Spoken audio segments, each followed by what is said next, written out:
البدع والأهواء، أهل البدع العقائدية وأهل البدع السياسية. نقول بيننا وبينكم السلف، بيننا وبينكم الكتب، كان فيقول البدع بيننا وبينكم. Bismillahirrahmanirrahim.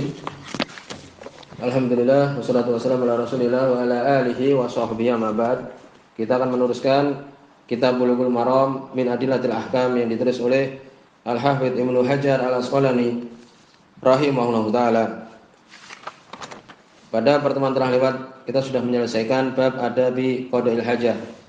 Bab adab membuang hajat, menyelesaikan hajat. Semoga di situ pada pertemuan telah lewat adab-adab kita ketika buang hajat. Berikutnya adalah masih di dalam kitab Thaharah. Babul ikhtisal wa hukmul junub.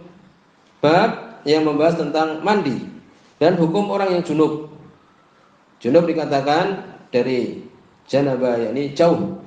Maksudnya air mani dia itu jauh dari diri dia, yakni keluar air maninya. Entah karena mimpi basah atau mungkin yakni menggauli istrinya atau yang semisalnya. Di sini dibahas hukum tentang orang yang junub. Disebutkan di sini oleh beliau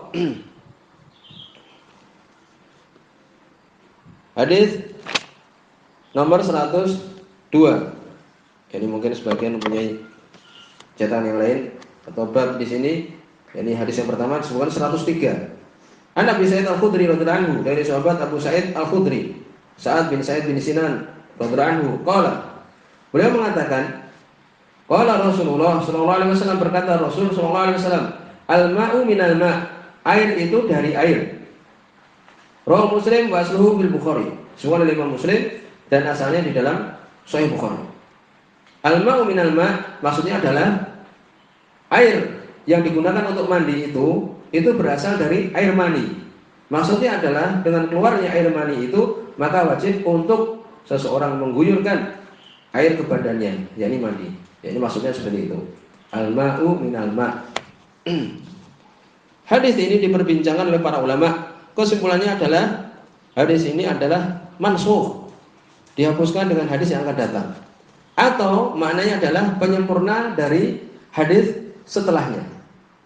Yakni hadis setelahnya apabila seseorang sudah duduk di 4 bagian, tsumma jahada, kemudian bersungguh-sungguh, yakni memasukkan kemaluannya ke istrinya, maka wajib untuk dia mandi walaupun tidak yakni keluar. Ini demikian, menyempurnakan hadis yang setelahnya. Dan nanti akan disebutkan bahwa di sini ada manfaatnya ketika apa? Ketika seseorang yang dia itu mimpi basah. Orang mimpi basah ketika tidur umpamanya, dia tidak memasukkan ke yakni kemaluan istrinya dan semisalnya, tetapi keluar di situ air mandi. Maka seperti itu digunakan hadis ini. Jadi dengan keluarnya mani itu, maka dia wajib untuk mandi. Jadi hadis itu bukan kita hukumi secara sempurna wala alam bahwa itu mansukh. Kenapa? Karena hadis ini bermanfaat di dalam perkara-perkara yang tadi kita sebutkan. Sebelumnya kita sebutkan dulu di sini ucapan Imam Nawawi rahimahullah taala tentang masalah mani. Kita ulangi, definisi mani itu adalah, beliau menyebutkan dalam Syarh Muhadzab. Ini kita membaca Fathul Alam yang ditulis oleh Syekh Muhammad bin Hizam hafizahullah taala. Disebutkan di sini oleh beliau ucapan Imam Nawawi dalam Majmu' Syarhul Muhadzab. Mani rajul, yakni air maninya seorang laki-laki itu bagaimana? Ya, yang aslinya itu fi halati sihatihi, di keadaan dia ketika sehat. Ya, ciri-ciri maninya seorang laki-laki itu adalah abyad, putih. Sakin, yakni golid, kental. Itu ciri yang kedua. Yatadafaq fi khurujihi daf'atan ba'da daf'ah, yakni memancar, ya, pancaran demi pancaran dengan cepat. Wa yakhruju bi syahwah, keluar dengan syahwat. Wa yataladzat bi khuruji, merasa lezat dengan keluarnya. Tsumma idza kharaja yaqubuhu futur, setelah keluar maka timbul pada diri dia itu futur, lemah, lemas langsung. Wa raihatuhu karahati nakhl, baunya seperti bau kurma, tolaknya yakni seperti mayangnya kurma. Qaribatun min raihatil ajin, mirip dengan bau ajin. Al-ajin itu adalah adonan. Wa idza yabisa kanat raihatuhu ka raihati bait. Kalau kering seperti ya ini baunya seperti bau telur. Hadhihi sifatu, ini sifatnya. Wa qad yaqudu ba'daha. Kadang-kadang sifat ini ada yang hilang, salah satunya ma'annahu mani mujibul ghusl. Tetapi itu adalah tetap dikatakan mani wajib untuk mandi. Yaitu ciri-ciri mani laki-laki. Kemudian beliau mengatakan Imam Nawawi, wa amma maniul mar'ah, maninya perempuan itu, perempuan juga mempunyai mani. Fa asfaru raqiqa, maka warnanya adalah kuning kemudian lembut. Disebutkan di sini ucapan Imam Haramain. Demikian juga Ghazali, wala khasiyatu lahu, tidak ada kekhususan dibandingkan yang laki-laki illa at-taladdud, kecuali rasa lezat. Ini sama-sama. Wa futur syahwatuha aqibu khurujih, yakni syahwatnya menjadi lemah setelah keluar. Ya demikian. Jadi secara umum mani laki-laki dengan perempuan adalah hampir mirip.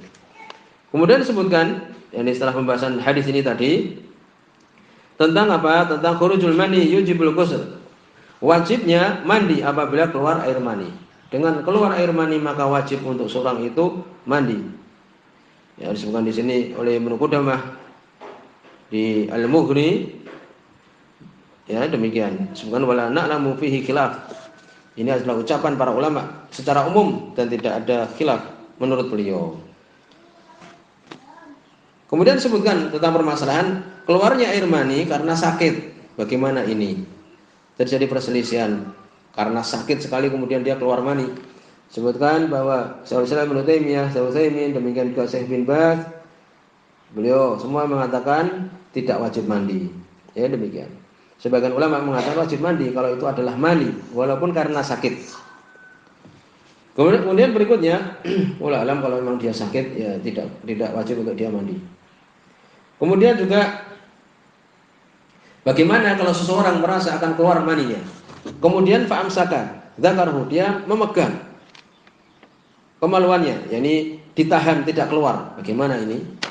Dia merasa mau keluar, ya mungkin sesuatu dia lihat dan sebagainya, kemudian dia tahan dan tidak keluar. Disebutkan di sini bahwa yang benar itu adalah tidak ada mandi karena tidak keluar. Idza amsaka dzakarahu falam yakhruj minhu bilhal, dan tidak keluar sama sekali, ya, dan tidak diketahui sama sekali di situ keluar, dan disebutkan di sini bahwa itu tidak ada mandi. Ya, demikian. Wala ghusla alaihi inda jumhur ulama. Di sisi para ulama, jumhur mengatakan tidak ada mandi. Dan wallahu alam ini yang benar. Karena hadis tadi al-ma'u minal ma', air itu dari air dan itu tidak keluar, ya, dan itu tidak keluar, maninya tidak keluar. Demikian juga setelah dia mandi kemudian keluar mani. Bagaimana ini? Setelah dia mandi, ternyata setelah dia mandi itu masih keluar mani lagi. Bagaimana ini? Kesimpulan adalah tidak mandi, ya. Yang sahih adalah tidak mandi. Li'anna khurujal mani ba'da iktisal biduni amal syai' min musabbibi khuruj.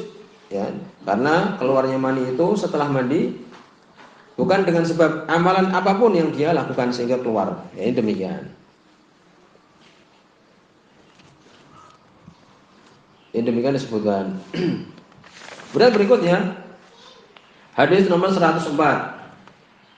Yang tadi kita sebutkan bahwa hadis yang tadi telah lewat itu adalah penyempurna hadis ini. Masya Allah, demikian dikumpulkan seperti itu. Wa Nabi Hurairah radhiyallahu anhu, hadis ini muttafaqun alaih.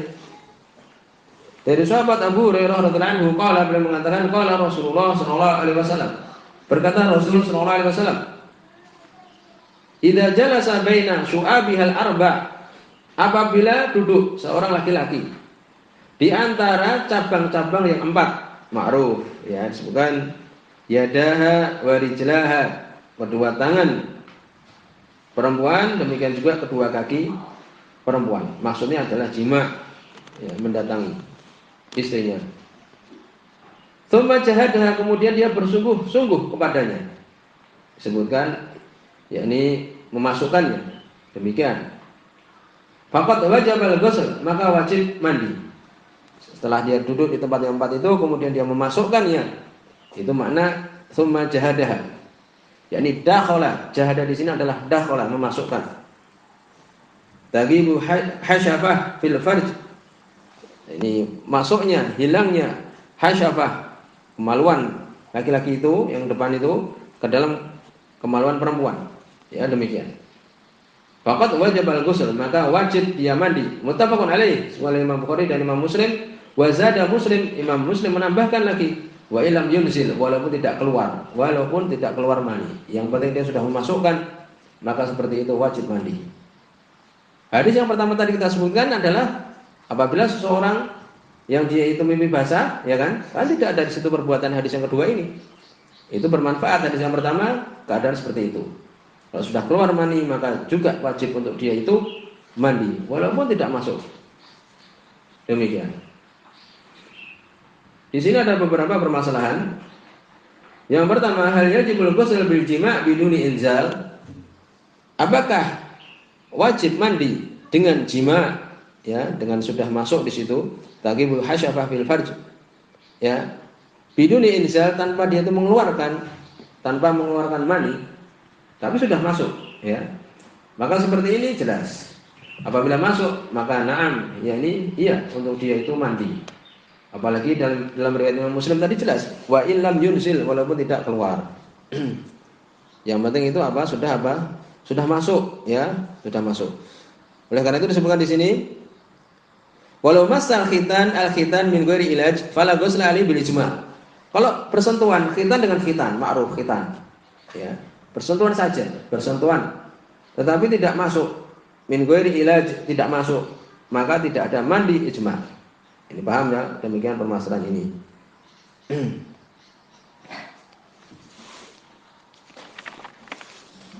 Kemudian permasalahan berikutnya adalah hal yajibul ghusl idza jama'a fi dubur.